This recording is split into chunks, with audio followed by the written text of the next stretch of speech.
Dear students, पिछले video में जैसा कि मैंने आपको बताया था कि एसएससी में आए हुए कुछ क्वेश्चन हैं जिसको मैं करा रहा हूं। उस वीडियो में मैंने 8 क्वेश्चन तक आपको दिखाया था, क्वेश्चन नंबर 8 तक। इसमें क्वेश्चन नंबर 9 से मैं इसके बारे में बता रहा हूं, इसको ध्यान से देखें। जैसे पहला क्वेश्चन है, he succeeded to get a decent job soon after his graduation। देखिए, कुछ वर्ब ऐसे होते हैं जिनके बाद सेलेक्टेड प्रीपोजिशन का प्रयोग किया जाता है। जैसे सक्सीडेड के बाद इन का प्रयोग होता है और इन के बाद जिरंड आता है, जबकि ये वर्ब का फर्स्ट फॉर्म है। जिरंड का मतलब क्या होता है? वर्ब के फर्स्ट फॉर्म में आईएनजी का प्रयोग, अर्थात यहाँ पे गेट में आईएनजी लग जाएगा, आपका गेटिंग होगा। Next question number 10, in spite of 4 letters we have sent, we have received no answer from the authorities। in spite of, देखिए यहाँ पे शुरू में ही इसमें थोड़ा सा ध्यान देने की बात है। in spite of का प्रयोग किया गया है, इसका अर्थ होता है के बावजूद। in spite of और despite ये दो वर्ड होते हैं। डिस्पाइट के साथ आपका प्रयोग नहीं किया जाता है, इन स्पाइट के साथ आपका प्रयोग होता है। दोनों का अर्थ सेम होता है। यहां पे गलत नहीं है क्योंकि इन स्पाइट के साथ आपका प्रयोग किया गया है।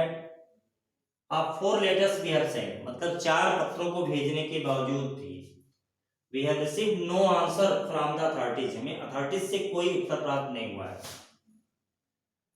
लेटर के भेजने के बाद जो रिप्लाई आता है या उत्तर आता है, तो इसके लिए हम रिप्लाई और आंसर दोनों का प्रयोग कर सकते हैं, अर्थात दोनों ही कंडीशन में सही है। यहाँ रिप्लाई भी लिखा रहे तब भी ठीक है, आंसर भी लिखा रहे तब भी ठीक है, अर्थात इस वाक्य में कोई एरर्स नहीं है। ये नो एरर्स का क्वेश्चन है। Next, he only is responsible for his suffering caused to the whole family। केवल वह जिम्मेदार है। देखिए, वल्ली के प्रयोग पे थोड़ा ध्यान देना चाहिए कि वल्ली का जो यूज है, जिसको यह एम्फेसाइज करता है उससे पहले लगाया जाता है, उसके बाद नहीं लगाया जाता है। केवल वह जिम्मेदार है, तो इसको एम्फेसाइज किया जा रहा है, इस पर जोर डाला गया है। अर्थात वल्ली का जो प्रयोग है वह ही से पहले लिखा जाएगा, ही के बाद नहीं होगा।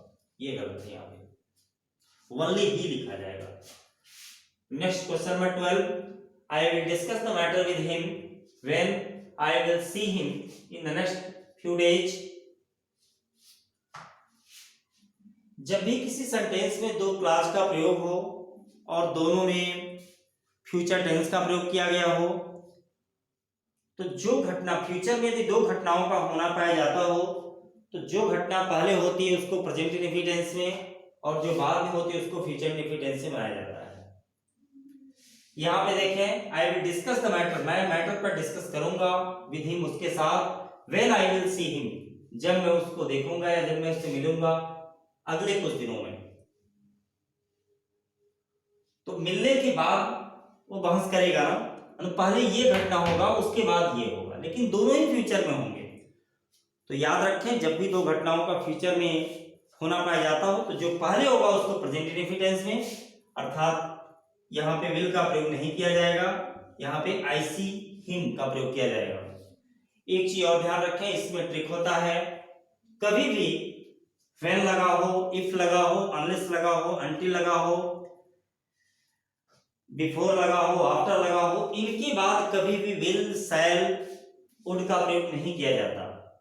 अगर इस तरह का कहीं यूज है तो समझ जाइए वहां पे एरर्स है, उसको तुरंत वहां पे विल या शैल या वुड को हटा दें। तो next question 13, I am sure that neither the house nor it's contents is for sale. यहां देखें, I am sure that neither the house, यहां नाइदर नॉर से दो सब्जेक्ट जुड़े हुए हैं और इनके साथ वर्ब का प्रयोग करना है।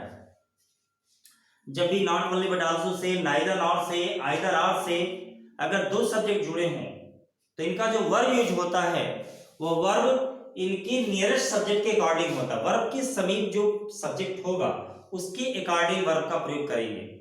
अर्थात यहाँ पे इज वर्ब है, यही मेन वर्ब है, फाइनाइट वर्ब है। यह इसका सबसे निकट सब्जेक्ट कौन है, नियरेस्ट सब्जेक्ट कौन है, इट्स कंटेंट्स, जो कि प्लूरल नंबर में है। अर्थात यहाँ पे क्या होगा, इसके स्थान पे आर का प्रयोग किया जाएगा। जितने भी पेयर्स वाले कंजक्शंस होते हैं उनके साथ हम इसी तरह का रूल अप्लाई करते हैं। इसमें जैसे नॉट वाले बट आल्सो है, नाइदर नॉर है, आइदर आर है, इस तरह का। We found the soldier lying seriously wounded and died shortly afterwards. We found the soldiers lying seriously wounded. हम सैनिकों को गंभीर रूप से घायल पड़े पाए and died shortly afterwards. इतना समझने की आवश्यकता ही नहीं है। यहाँ पे देखें एंड लगा हुआ है, जैसा कि एंड से कई बार मैंने बता चुका हूं कि जब भी एक ही पार्ट्स ऑफ स्पीच के जब दो या दो से अधिक बार प्रयोग होता है तो वहां पे एंड के द्वारा हम जोड़ते हैं। जैसे राम एंड श्याम दोनों ही नाउन हैं, ठीक है। तो जब यहाँ पे देखिए we found the soldiers lying seriously wounded, यहाँ पे लाइंग और यहाँ पे डाइड, इसको जोड़ा गया है कि हमने सैनिक को क्या पाया, गंभीर रूप से घायल पड़े हुए पाया और कुछ ही देर बाद उनको मरते हुए भी पाया। तो दोनों का जो फॉर्म होता है वह एक ही होता है। यहाँ पे आईएनजी फॉर्म में इनका यूज है, पार्टिसिपल के रूप में, प्रेजेंट पार्टिसिपल के रूप में इनका यूज है। तो यहाँ पर भी वही फॉर्म अप्लाई करेंगे। यहाँ पर ये थर्ड फॉर्म में यूज किया गया है, पास्ट पार्टिसिपल के रूप में यूज किया गया है, जो कि गलत होगा। यहाँ पे डाइंग का उपयोग किया जाएगा। हमने सैनिकों को गंभीर रूप से घायल पड़े हुए देख पाया और उनको कुछ ही देर बाद उनको मरते हुए पाया। The committee decided not to appoint him neither for the position of chief nor for that of stenographer.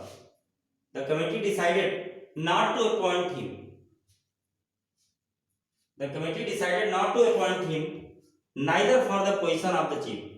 यहाँ पे ध्यान दें, यहाँ पे नॉट लगा हुआ है, नॉट के बाद आपका नाइदर आया हुआ है, नाइदर नॉर का प्रयोग हुआ है।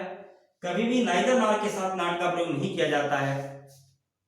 यहां से आप नॉट को हटा दें, नॉट नहीं लगेगा। The committee decided to appoint him neither for the position of chief nor for that of stenographer. इस तरह से जितने क्वेश्चन थे, 15 क्वेश्चन थे, उनको मैंने करा दिया, जो कि आप लोगों के लिए काफी ये लाभप्रद सिद्ध होगा।